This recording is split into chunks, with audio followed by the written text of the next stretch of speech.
to the Compliance Kitchen. This is Sylvia, and today we will look at Cuba, sanctions, and also the UK is reacting to the situation in Afghanistan, and they published some changes to their export licenses. So starting with the Cuba situation, on August 13, 2021, the State Department issued a press release in regards to the recently imposed U.S. sanctions on Cuban military and security leaders who forcefully suppressed peaceful protests on the island on or after after July 11.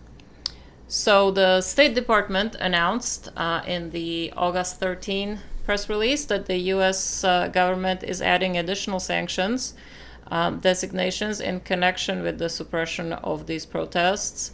The action from August 13 is pursuant to Executive Order 13818, which builds upon and implements the Global Magnitsky Human Rights Accountability Act.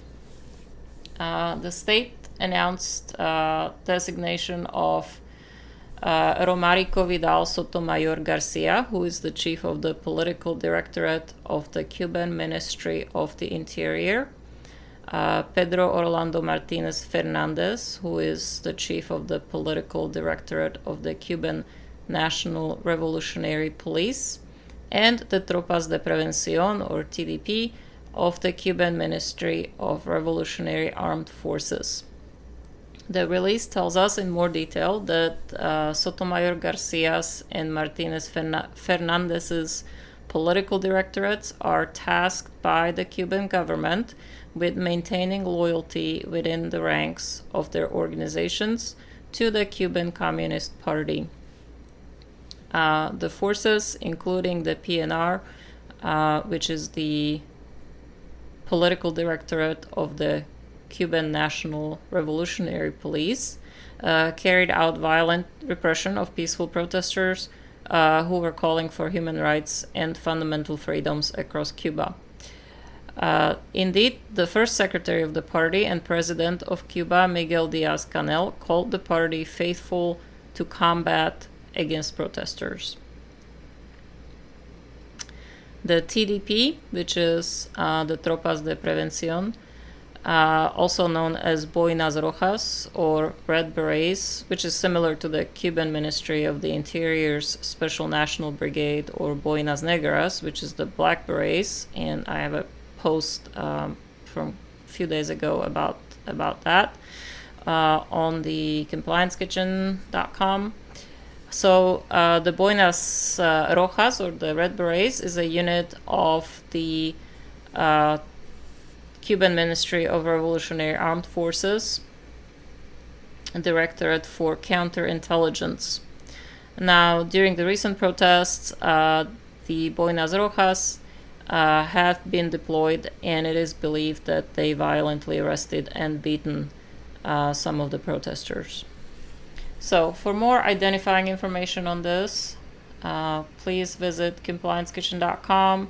I have the press release link there for you guys, so you can easily find it. And now we are moving on to the UK, and this is in response to the situation in Afghanistan. So on August 18, the UK's Export Control Joint Unit, or ECJU, announced that for exports destined to Afghanistan, the OGELs, or Open General Export Licenses, in 5 categories, including dual-use items, may no longer be used. So the 5 categories, generally, they are concerned dual-use items. We have an OGEL for, or the Open General Export License for exports after exhibition. This is basically a license that allows the export of dual-use items if they have been temporarily imported into the UK for exhibition or demonstration. So that's off the table now. Then there is an OGEL for export for repair or replacement under warranty of dual-use items. from December 2019, and then just in general without the limitation of the date. So these OGELs are also no longer available to exporters trying to ship to Afghanistan. Then there is the OGEL X from December 2019 and OGEL X, and those are open general export licenses that allow the export of specific goods that have relaxed controls.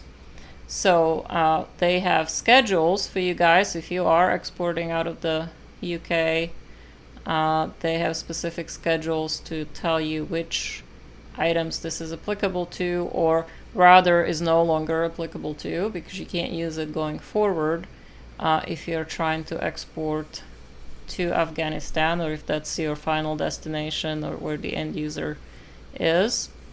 So what will have to happen now, UK exporters will have to apply for standard individual export license, which is much more restrictive than the OGEL, and allows for export by a specified exporter only. There's limits on quantity of items, and also it can only go to a specified consignee or end user. So I guess this is not really surprising that the UK is starting to restrict flow of dual-use items into Afghanistan, considering the situation there. Again, if you need more information on this, not just the press release, but also the OGELs, I have links to them, and also a link to the standard individual export license on compliancekitchen.com. And as always, thanks for stopping by.